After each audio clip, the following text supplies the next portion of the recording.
Hello, it's Dr. Brandon Pettke with Curis Functional Health of Burleson. Today what I wanted to do in this video is cover one of the most commonly overlooked things that I see that continue to cause low back pain and sciatica with patients. So I'm going to go first with the x-ray. I'm going to show you that, and then we're going to discuss a little bit more beyond it. So come on in here so you can see this video.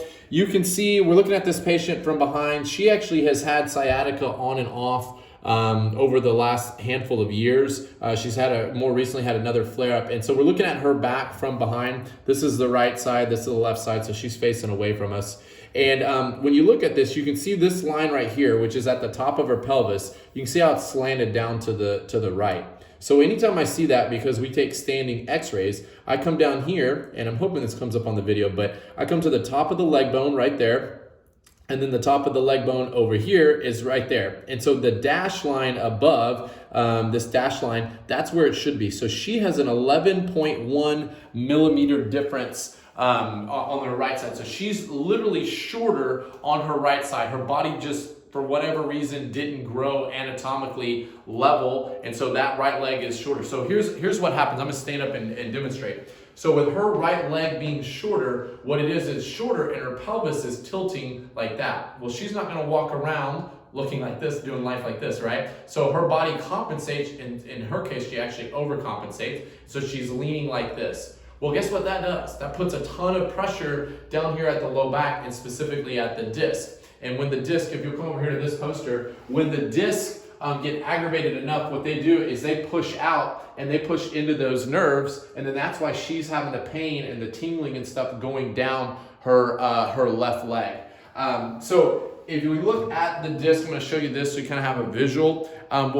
This is a normal healthy disc. It should be nice and thick from the front, and then from the top it should look like a jelly donut essentially. All right, that's what it should look like. And what she has going on is more along the lines of this. So this is where the disc is narrowed down. She didn't have that as much, but this is more what she has. So the disc is actually pushing out. It's pressing into those nerves right there. And like I talked about over here on this poster, those nerves that come out of the low back actually go all the way down to her toes, which is exactly why she's having the symptoms going down all the way to the top of her foot and to her toes. So that is the most commonly overlooked thing that I see with patients. And so it's actually a fairly easy fix. What we have to do is we have to increase that up, and how we do that is with heel lift. So we raise that leg up where it gets it within a normal range, and that of course takes out the short leg, which levels out the pelvis and then takes all the pressure, or a lot of the pressure, ongoing pressure, off of the low back and the disc.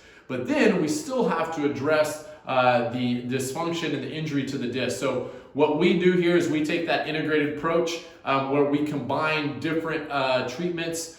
We do the chiropractic, obviously. We do the physical therapy and rehab. We do the the decompression as well. So what we're doing is we're taking care of all components of the sciatica, the issue that's causing the sciatica, because it's never just the disc. Even though that's the main culprit, 99.99% of the time, that's not the only thing that's causing the pain. It's the disc. It's the joint dysfunction, it's the muscular dysfunction, and we have to address all of those things, and plus the short leg.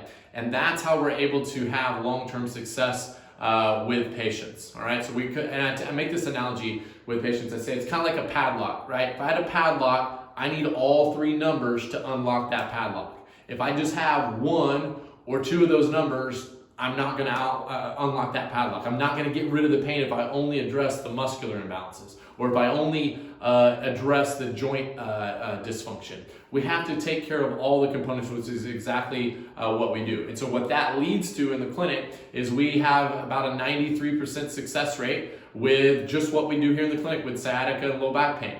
Pretty high success rate when we look at that condition. About 6% of the patients we do have to send off to pain management, and we have to co-treat with pain management to kind of get them over that proverbial hump. And then we literally have like 1% or so of our patients that actually have to go to surgery. But I will tell you this, the very few that we do end up having to go to surgery, so nobody wants surgery, right? But there is a time and a place for surgery. Those patients that have failed all those conservative means, then when they go to surgery, they do really well and actually get relief and don't have all the horror stories that you sometimes hear with low back surgery. So anyway, that's the evaluation that we do. That's one of the most commonly, I mean, literally this patient actually has been to other chiropractors and stuff as well. It got overlooked. Nobody told her anything about it. And so we're gonna help her and take that integrated approach and get her some relief. So if you need any help, or you got a family member or friend or something like that that could maybe use our help, we'd be happy to help them as well. Just have them get in contact with our office and we'll get them taken care of. Anyway, hopefully this was useful and I hope you have a wonderful day. Take care.